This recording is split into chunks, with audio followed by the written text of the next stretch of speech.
What is up, CineNerds? What's going on? I am JP, your rock and roll guy tonight. I'm just Ryan. He's getting fancy with these. I don't know. I guess they're coming up with those now. All right. You know, and I'm not even like, I'm just randomly. I know. I saw his eyes. His eyes were like rolling. He's like, "What the fuck can I say?" Oh, rock and roll guy. Okay. Yeah, I'm just making them up as I go. Yep. Oh boy. So, what did you select for us to do today? I chose one I've been wanting to do for a long time, and it is the top 5 movie soundtracks. Because JP and I are both in bands. We both love music. This needed to happen. I'm curious to see what he's going to pick versus what I'm going to pick too, because again, we don't discuss these ahead of time. So I'm wondering if they're going to be more independent, if they're going to be more small, if they're going to be larger ones. So it should be fun. Or if they're going to be metal, or they're going to be what, you know, you never know. Never know. Could be hip hop. Hippity hop. Sorry. CineNerdsPodcast.com. There's links there. Our episodes are there. All of our Spotify, Apple links. Go check it out. Stores there. Reviews. We have written reviews. Schedules there. You can see photos of our handsome mugs. And yeah. Also, guys, when we're doing these live chats on YouTube and we do these premieres, if you guys like what you're hearing with us, just do us a favor, click that little thumbs up in the corner, hit the share button, send it to your socials, and invite other people to come on in and chat with us, because the more the merrier. We've had some great conversations lately with some of our regular people, our regular folks coming in. We got Rick, we got Jesus, I'm having brain fart here. Come on. Megan. We got Rick, we got Megan, we got Our normals? yeah, our normals. We got. Trying to give him an in to talk here. I dazed out for a second. By the way, this is our 5th episode in a row that we're filming, so we're a little out of it. Jeremy may be in the live chat. We have Brandy. Brandy's a lot of times. Brandy and Megan are staples. Jeremy's always in there too, but they keep us balanced. They keep us regulated, I feel. Rick pops in too to give us, busting our balls a little bit, reminding me of quality movies that I forgot about. So it's always good. And there's a few more that pop in and out a lot. So yeah. Two, I want to actually throw this out here, and I keep forgetting to talk about it. But when you go to CineNerds Podcast, if you scroll down to the bottom of any of the pages on the website, there's a little section there that says subscribe, and you can enter your email. If you want to enter your email into that and click subscribe, I can email updates with when we do a written reviews, or if we have new episodes coming out. I can actually send emails out to everybody who has subscribed to us from there. So if you'd like to do that, go on there and do it. And the reason that's so important, and I'll shut up and we'll get into this. The reason that's so important is because just before we had this session, JP and I are both chatting, and we might be looking at doing some cons, some different fun going on, getting outside of our normal scope of things, going out and doing some live screenings, things like that. We're gonna try and be a little more diverse in what we're doing in the next year. So pay attention and subscribe. And that's the way to stay in the know. All right, into the top 5 soundtracks we go. Ready? Yeah. Rock, paper, scissors, shoot. Oh, okay. All right. Am I going first? Go for it. All right. So I did something a little bit different. I didn't tell JP I was going to do this. So mine is going to be 2 in each spot because I'm doing a soundtrack and a score. So for the number 5, I chose the Spawn soundtrack because that one is amazing. If you have not seen the Spawn soundtrack, just to point out a few unbelievable little things with it. You've got Filter and Crystal Method coming together, Marilyn Manson, Sneaker Pimps, Kirk Hammett and Orbital, Korn and the Dust Brothers, Butthole Surfers and Moby. I mean, it goes on and on. Henry Rollins and Goldie, that one's one of my favorites. So that one is spectacular. That aside, though, for the score in number 5 spot, I chose the score to 2001: A Space Odyssey. thought that was pretty freaking amazing. So that's where I'm at there. Yeah, there's the solids, and I did not do scores. I just did soundtracks. So, Yeah, I figured I'd throw a little curveball in there, so that's on me for not telling him, and I Yeah. decided that today too. So sorry. yeah, he could have clued me in on that one. That's fine. I'll keep it a little interesting. Yeah, that soundtrack's okay. It's not a go-to for me, but it's a unique one. I will give it that. And Space Odyssey, I mean, yeah, that's an iconic score, sure. you know. So yeah, my number 5. This was one that was put together by Trent Reznor. Natural Born Killers. I legit was positive you would put this on here, so that's the only reason I did not choose it. It is a phenomenal soundtrack. It is a phenomenal excellent. soundtrack, and there's so many great bands on it. Just not even the soundtrack stuff that Trent did, like just the bands that he put on it alone. God, like yeah. there's so many. Like you had like L7 with Shit List. You had Shit so many. List.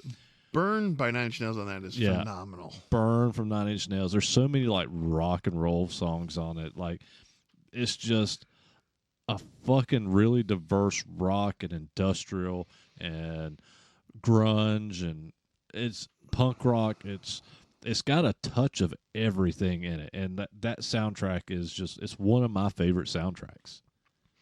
That is a fair and wonderful number 5. Are you ready for me to go into the next one? Yeah, you go right. We'll keep it moving. Yeah, all right. we've got a lot of honorable mentions, so I'm sure we'll. I mean, well, you might have a lot. I don't have a lot, honestly, of the honorable mentions. I've got again, a lot. We discussed this when we did our top 5 for the comedies. So again, these are kind of like what we're feeling right now. These aren't per se like this could change next week. It could change tomorrow. Just what we're feeling. Absolutely. Right now. Yeah, especially music. We all know how that goes. It's all about moods. So my soundtrack is a twofer on this one. This is The Crow 1 and 2, and I don't mean anything, or in no way do I want to associate the piece of shit that came out last year with the Crow 1 and 2 soundtrack, because they're amazing. On the first soundtrack, you had The Cure with Burn, Machines of Love and Grace, SDP, Nine Inch Nails, Rage Against the Machine, Violent Femmes, Rollins Band, Helmet, Pantera. It just keeps going. And then on the second one, which is I love because you have the Deftones doing my favorite Deftones song, Teething, in the movie, which is also on the soundtrack. You got Korn on there with Sean Olsen, Spit, 7 Mary 3, Tricky and Gravediggers, Bush, PJ. Just so good. Both those soundtracks I thought were some of the best soundtracks that people actually took the time to put the love and care into that needed to be there. And even more fun, on the first soundtrack, there's the It Can't Rain All the Time, which goes away from the metal and the heavy grungy stuff, and it's just this soft singing voice about the whole premise of the movie and saying it can't rain all the time with the characters. So I enjoyed that. The score on this one for number 4 for me. Some might say this should go up higher. I know, but for me, it's sitting here. But Shawshank Redemption, the score to that was pretty spectacular. All right, so my number 3 just so happens, and I know I'm skipping my 4. Oh, okay. I was like, wait, what? My number 3 just so happens to be The Crow and / City of Angels. Crow 2. The first 2 Crow films. That is my number 3. So your number 4 is my number 3, because everything you just said, Sean Olsen, Teething is like my favorite Deftones song. You also had Filter's Dracitol. Yep. On that sound, and that's like my favorite Filter song. The first one, like the STP song alone. That song, Big Empty's great. Yeah, Big Empty's so good. For me, when you go back to the Deftones Teething thing, first of all, I did not know that was a B-side on Adrenaline when I first heard it. I thought it was just for this movie. Glad it was a B-side, made me appreciate it even more. But the way the progression happens in the chord structure, the way that it builds and progresses, like it makes my arm hair stand up and makes me hyped. Yeah, and both those soundtracks are just so fucking iconic, and I couldn't pick, just like you. I couldn't pick one or the other. They're equally as amazing. They were well thought out for different reasons. I don't even know what's on that new shit show that came out last year's soundtrack, and I still haven't seen the movie, so I couldn't. I don't know. And I haven't either. so I shouldn't be judging it as harshly as I am. I should go see it and take my own words of wisdom. But I just trust too many people who have told me about it, and and that's the problem I'm having. I have a feeling if at some point when I'm sure it's probably streaming someplace now. I'm sure. Yeah, What's it streaming on? I just saw it. I don't know. I if it pops on something that I have that it's streaming on, I may eventually watch it, but I'm not going to pay to watch it. No. So yeah, sorry about. I thought I was going to sneeze. Okay, so my number 4. Let me actually get to my number 4. Dazed and Confused.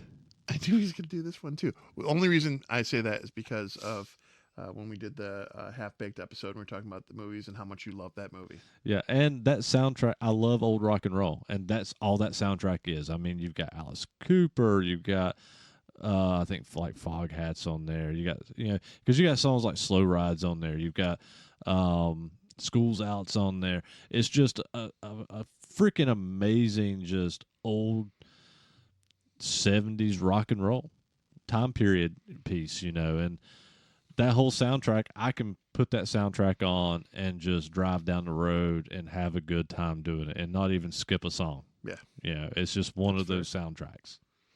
All right. So after I do my 3, should I go to 2 then?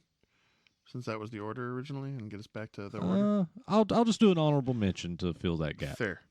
All right, so for 3, my soundtrack for that one is a little ditty that you guys may or may not know called Judgment Night. I loved the Judgment Night soundtrack because... I knew you were going to put this one in here. So this one to me was spectacular because, I kind of have touched on it in some of the other soundtracks, and you'll see a theme occurring here. I love when you have collaborations. I love seeing, so in this instance, most of this album, because of the context of the movie, it took metal and hip hop and put them together when you normally wouldn't be getting them in this time period. So just to give some examples, so you got Helmet and House of Pain, Living Color and Run DMC, Biohazard and Onyx, the Judgment Night theme song. Faith No More and Booyah Tribe is probably my favorite song in this entire thing, and the song's called Another Body Murdered. Like, I could go on and on with this one, but Judgment Night is an amazing soundtrack. If you have not watched the movie, it's an Emilio Estevez classic. Much like Young Guns. Oh my God, that's a great movie. And 2. I like 2 better, actually. But I definitely recommend you check that out as well as listen to the soundtrack.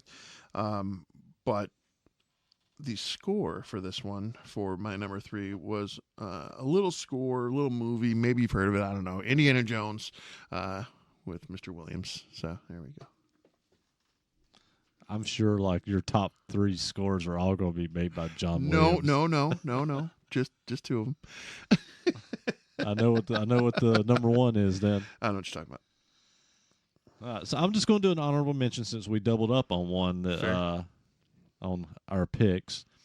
So I'm going to, and this one actually I had it in my top 5 and I took it out. So I'm going to talk about this one. Oh Brother, Where Art Thou? Really? I was not expecting that. Love that soundtrack, and I love that fucking movie. And I love I'm from the mountains of North Carolina. We grew up on bluegrass and country, so this bluegrass album is so good with like the Soggy Bottom Boys song and the iconic Old Death song. Like just the music in this film, all the bluegrass is just it's my thing. I love it. I fucking love it. I'm here for it, and that soundtrack is just it's great. All right. So that puts me at 4. Or no, sorry, number 2. Sorry, number 2. When I put my bullet points in my notes on my phone, wouldn't let me. Are we gonna have any of the top 2 of the same? Maybe, I don't know. I doubt it. I doubt it. My number 2 is another twofer. This is but I did this because it's hard because of the director being who he is and what style he brings to the table for his music selections in his movies, and it is Pulp Fiction and Reservoir Dogs. I love Quentin's ability to take an old school song. He kind of Kubricks it, if I have to be honest. So in Clockwork Orange, you have Singing in the Rain when Alex is kicking the person in the head and it just goes to the song. He kind of picks those songs to be strategically placed throughout his films, and it always it flows so great. So I love both those films. I love that on the Reservoir Dogs soundtrack too. Harvey Keitel is actually on the soundtrack and part of it, so that was kind of cool too. Let's see who else we got. Most of the whole thing is Stephen Wright that they're doing this, and there's the Madonna speech part too. There's just every part of it, even the vocal tracks and the quotes and the things that he puts into it. Again, well thought out, great structure to the soundtrack to complement the movie. It's not just here's a movie with some shit songs. It's thought out and it means something. So I'm definitely all over those. And then for my score for the number 2 spot, the score for Blade Runner. Because Blade Runner, that makes sense. So when you listen to that though, it's definitely got the sci-fi aspect thrown into it, but it's done in such a way that it just feels good. It's comfortable. It's relaxing, but it's got that futuristic vibe to it.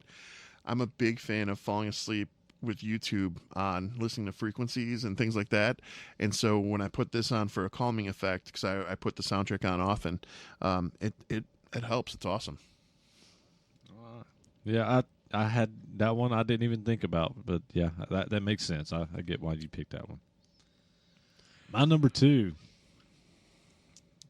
and I fucking love this movie, and this movie is kind of centered around music in general.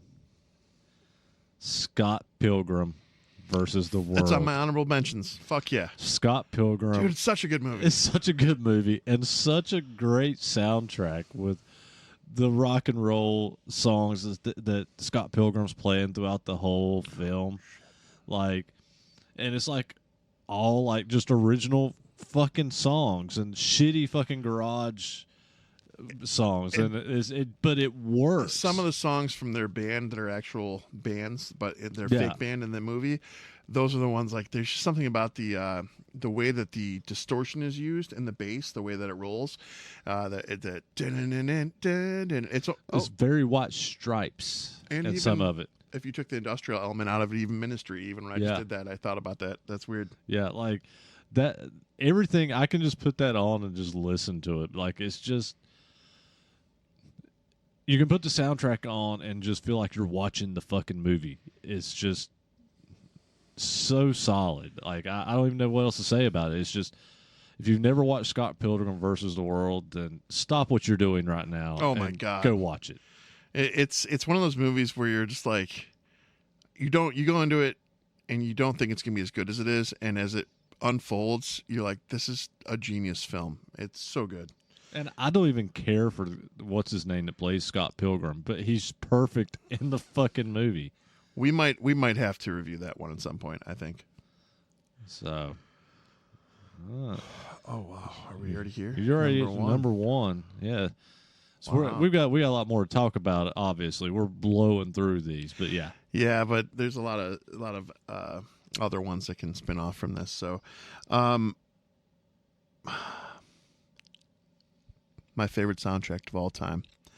I'm not even going to lie. I'm not going to beat around the bush. I have no regrets about this, and I don't care what anyone says. Flash Gordon. Fucking, it is Queen's cinematic masterpiece of an opera.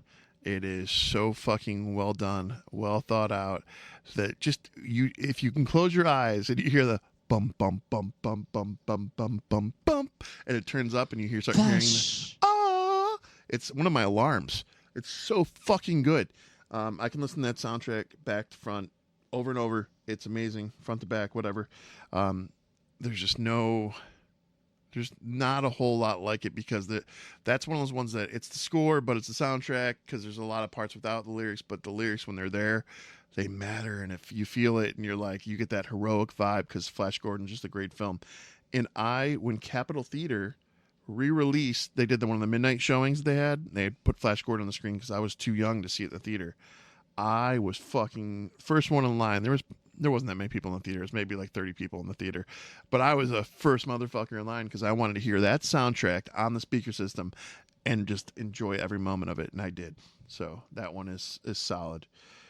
And I had forgotten about that one. I'm glad you said, because I didn't even put that one on mine, and I loved that dude, movie it's and loved that so good. soundtrack. Yeah. The movie and the soundtrack just go so they're just again well thought out. And Freddie Mercury, like one of the things that I will always give him credit for is his flawless nature in planning music out.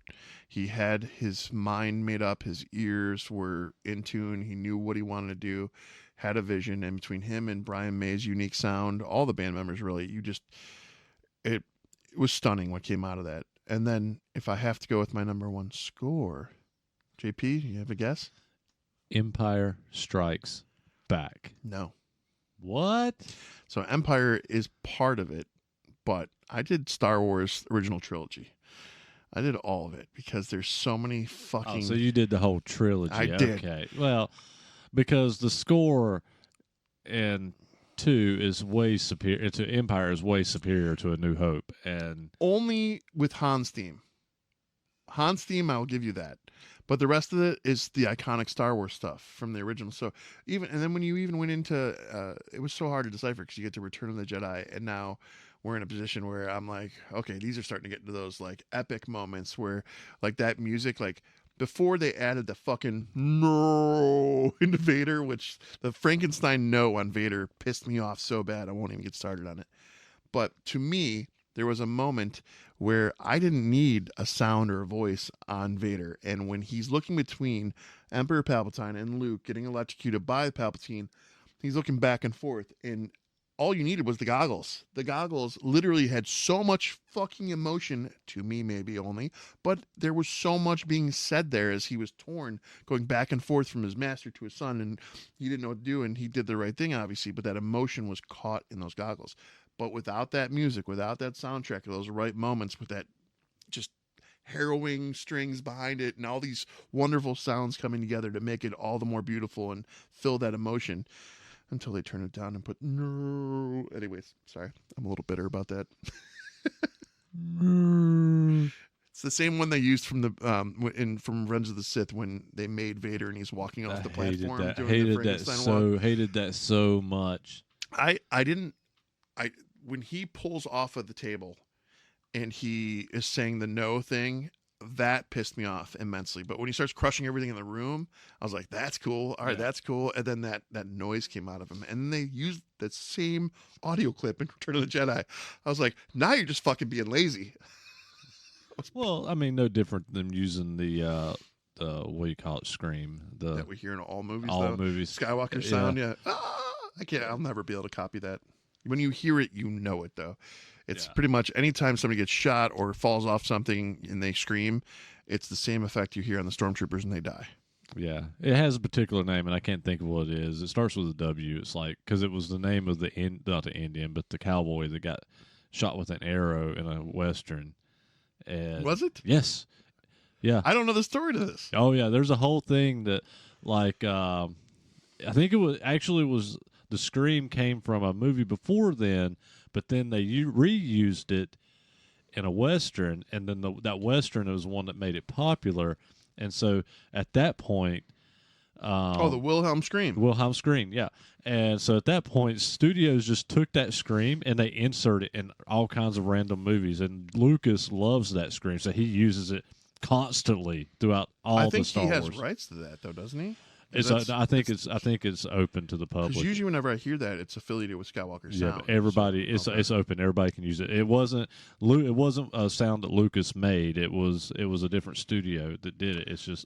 So the Wilhelm scream is a stock sound effect first recorded in 1951 for the movie Distant Drums. Yes. It has been featured in over 400 movies and TV series since, alongside a certain recording of the cry of the red-tailed hawk, the universal telephone ring, and Castle Thunder. It is probably the most well-known cinematic sound in history. Mm-hmm. Interesting. Yeah. It was provided by actor-singer Sheb Woolley. That's a name for you, Sheb Woolley. Man, some of the names back in the day were insane. Yeah, Sheb. So that scream is stock footage, and yeah, George Lucas loves that scream and uses it constantly. Wilhelm's revival came from the Star Wars sound designer Ben Burt, who tracked down the original recording. So that's interesting. Okay, yeah. I just learned something about Star Wars today. Yep. That doesn't happen too often. So, my number one, Let's go. two-parter. All right. It's a two-parter, two completely different movies. However, it's a two-parter because the two movies use the exact same songs and have re-recorded all these exact same songs with different singers on both soundtracks and made them their own and on both soundtracks, which is why this is a two-parter. I'm going to feel dumb when he says what this is because I'm probably going to know it, but I didn't know there's two different versions? Yeah. Yeah. Actually, technically, there would be three different versions, but there's two different versions for these two films. You're gonna know what it is as soon as I say it. Should I drink my water first to spit it out? Go ahead. Get it in your mouth. He's been waiting to say that all episode. Across the Universe. And Yesterday. We just talked about these. Holy shit. So, Across the Universe is obviously it's a musical that revolves around the Beatles, and the soundtrack is completely every song is a Beatles song, and they're every song has been sung by the actors in the film. They re-recorded all these Beatles songs. And the soundtrack for Across the Universe is so amazing. There is moments in that soundtrack, and I'm such a big Beatles fan, but the way they re-recorded some of these songs, there's moments that I actually get teared up because they did such a unique versions of these songs, and they're so good. The second one, Yesterday, which is a Danny Boyle film, is not a musical style, but he plays, essentially it's almost a science fiction film that's not a science fiction film, but basically the power goes out all across the world, and when the power comes back on, nobody knows who the Beatles didn't exist. So I haven't seen this one yet. And so the guy, he wrecks his bike, and he's a musician when the power goes out, and when he wakes up from he's in a coma or something for like a day or so. When he wakes up, he's the only person. Well, he found out there's a few other people, but he's basically the only person that remembers the Beatles and remembers the songs. Nobody else knows because they didn't exist in this timeline. And he decides that he wants to play these Beatles songs. So he starts re-recording and rewriting these Beatles songs because the world without the Beatles isn't a world that he wants to live in. He wants these intense, but wants these songs to live on. He wants people need to hear these songs is kind of where his mindset is. And so he spends the whole movie rewriting and trying to remember how to play these songs. And his versions of these songs are really fucking good too. Like it's, if you're a Beatles fan, and I know a lot of people are like, "Oh, you can't redo the Beatles." Well, let me tell you, they did it in both of these soundtracks, and I'm a massive Beatles fan, and I appreciate these soundtracks for what they are. They are so good, so good. People who say you can't recreate the Beatles too, like that, I don't agree with that because you have to look at all of the good that's come from them and the bands they've influenced. Now that said, do you know my story of the Beatles? Have I ever told you about the Beatles? I don't remember right off. So my entire life until I met my wife, I stood on and planted the flag on and was going to die on the hill of saying the Beatles were an overrated band that I couldn't stand. My wife listened to the Beatles so much around our kids as they're growing up that I started singing the songs in my head. I'm in the background. Then the movie Across the Universe came out. And not only did I not care for the Beatles at all, but if you don't know, I hate fucking musicals. And Across the Universe is essentially a musical. Beatles music focused. So Strawberry Fields, the way that's played in that movie is fucking beautiful. What's the song Across the Universe? Beautiful. The way they did Revolution, it couldn't have been done better because this is a period piece, right? Mm-hmm. So it's this group of friends, group of people, and how they're all living through this period, and how these songs are applicable to their lives in those moments. And the guy goes into a recruiting station, and because his girlfriend is working there, and he's freaking out about it, and he starts just throwing everything around, and it's the song Start a Revolution. He's, the whole, you hear the distortion kick in, and the anger's there in his eyes. He's throwing stuff all over. It worked so well. It was just so good. It's a beautiful movie, start to finish. I definitely want to check out Yesterday. I'm curious about how that gets executed. I haven't seen that. And as a Danny Boyle fan, I mean, I know you like a lot of Danny Boyle films with Sunshine and 28 Days Later, Trainspotting. It's a Danny Boyle film. I'm actually shocked you didn't bring up Trainspotting soundtrack because that's on my honorable mention. It's I started putting my honorable mentions and I didn't. Yeah, I actually had to look to make sure see if it was there or not. The last day we were filming, I showed up and he was just randomly watching Trainspotting again. So I thought for sure that would have been in there. Why not? I like Danny Boyle films. So Yesterday. Yeah, I think you'll love Yesterday. And like when that movie came out that year, it was like my favorite movie of that year, and favorite indie movie of that year. Okay. But yeah, it's such a good movie, and if you have any appreciation for the Beatles, you're going to love that movie. Yeah, and by the way, my story was because now I do care for the Beatles.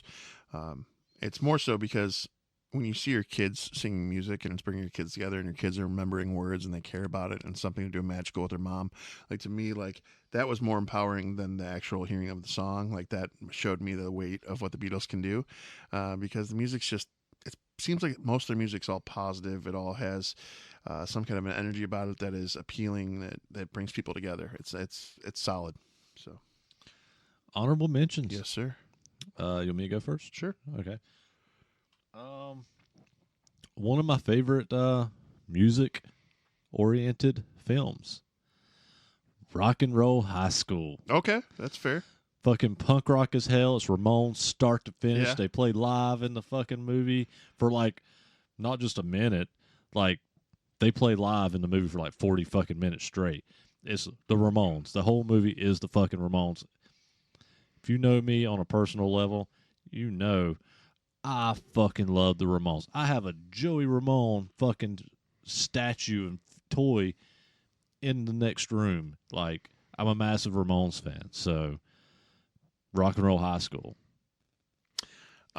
So I'll give, I guess, because they're both kind of the same for me, but I'm gonna give you two for my first honorable mention, and it's Vision Quest and Rocky, because again, I wrestled for a long time, and when I had my headphones in, everyone thought, because I was Mr. Metal Punk guy, and they thought I was listening to that, but I was really listening to those soundtracks because the music on it was so like motivational, because you watch these movies and you see the kids get hyped in the movies and they rise to victory. It had this whole vibe, and I mean, let's be honest, if you don't hear Eye of the Tiger and feel like you should be getting up and doing something, like, I mean, yeah, it's just, I don't know, spectacular for me.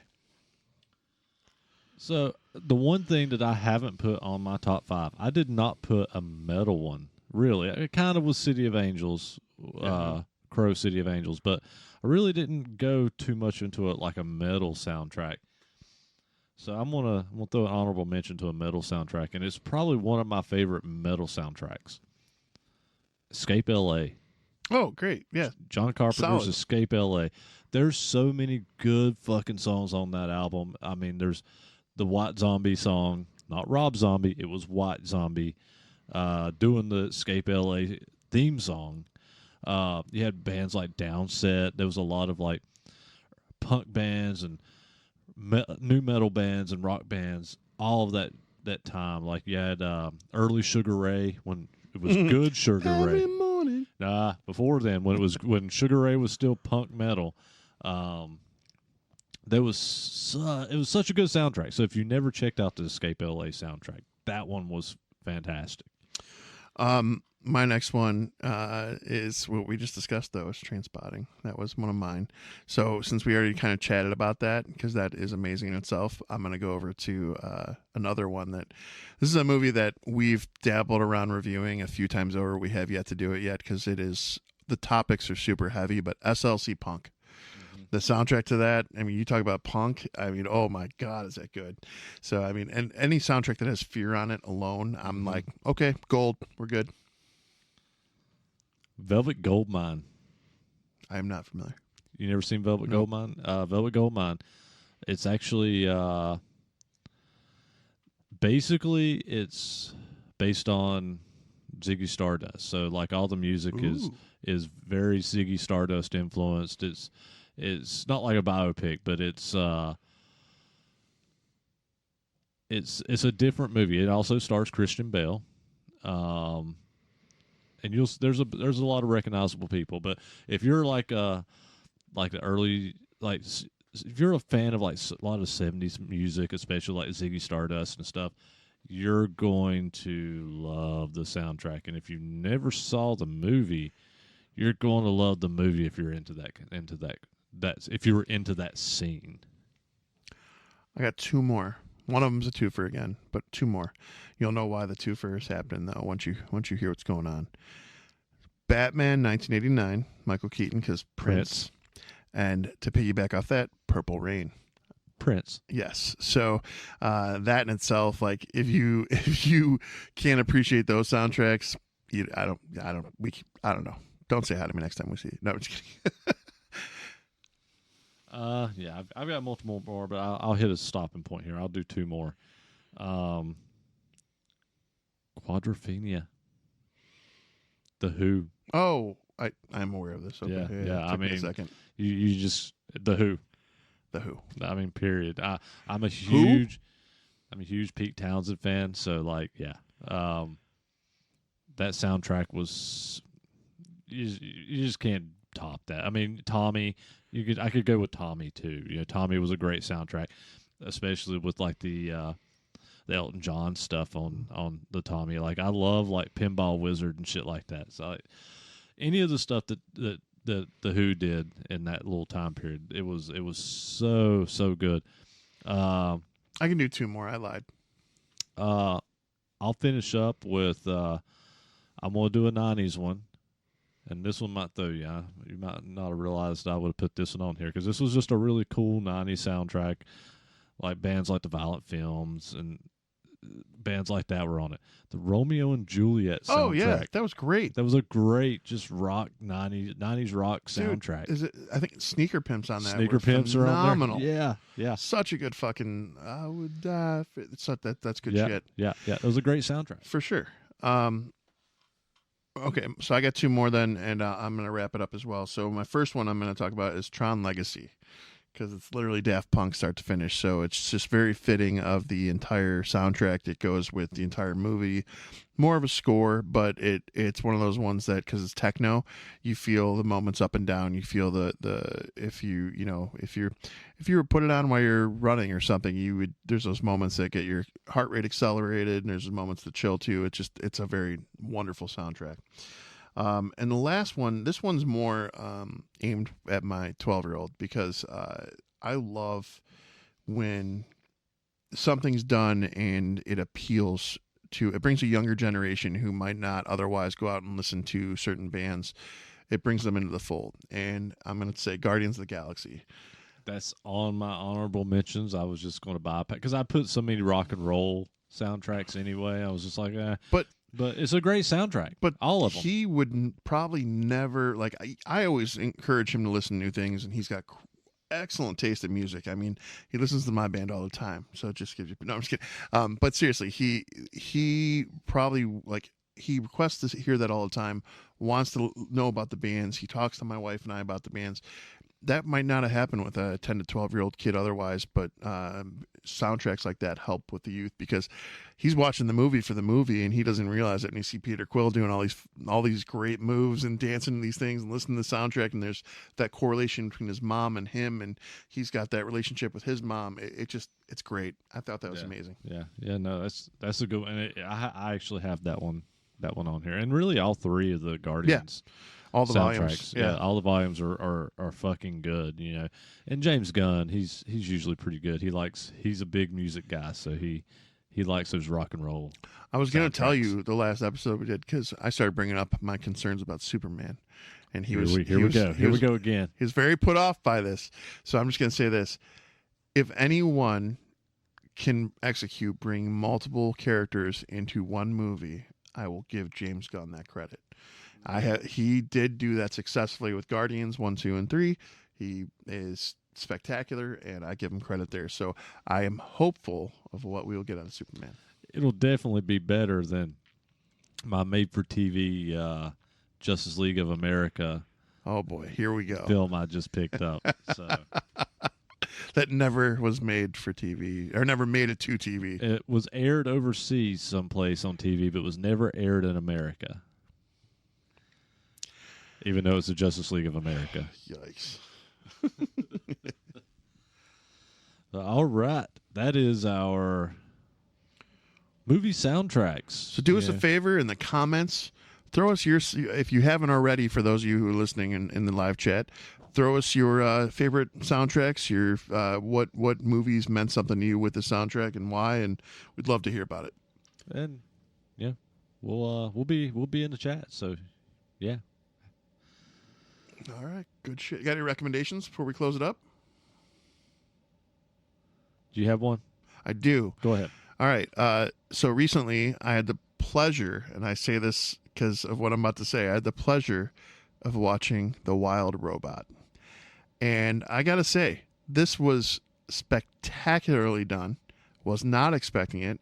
As soon as I finished it, I was like, you know what? I'm going to go watch. I haven't watched it yet, but I'm going to go watch the movie Flow because JP raved about that movie as well. And that's another post-apocalyptic animated film. So did you enjoy that one? I haven't watched Flow yet. Oh, okay. That's why I just said, like, I'm going to watch that because Wild Robot was done so well, and you spoke so highly of Flow that now I want to see it. Yeah, so. and I love Flow. Especially, I'm a cat person, and it revolves around a cat. So I'm a cat dog person.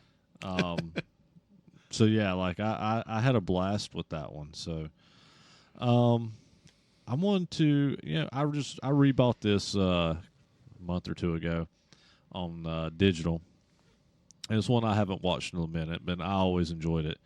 So it's an older film, The Faculty. Oh, okay. I just did a rewatch on The Faculty, and some of the CGI is shit. Is the time period. But I love that movie. I mean, it's kind of the that time period, that early 2000s version of The Thing, almost. So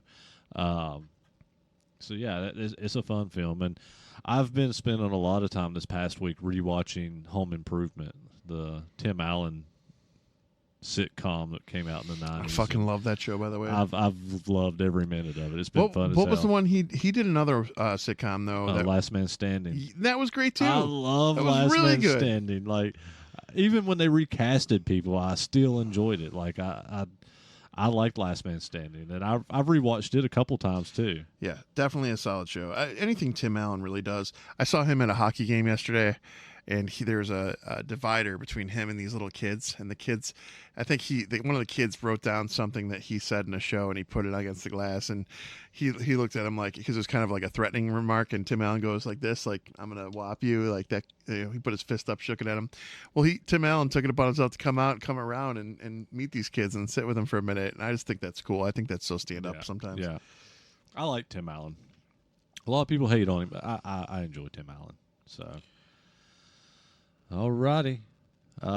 Remember, CineNerds podcast.com. That's it. All right. You guys take it easy. Later. Later.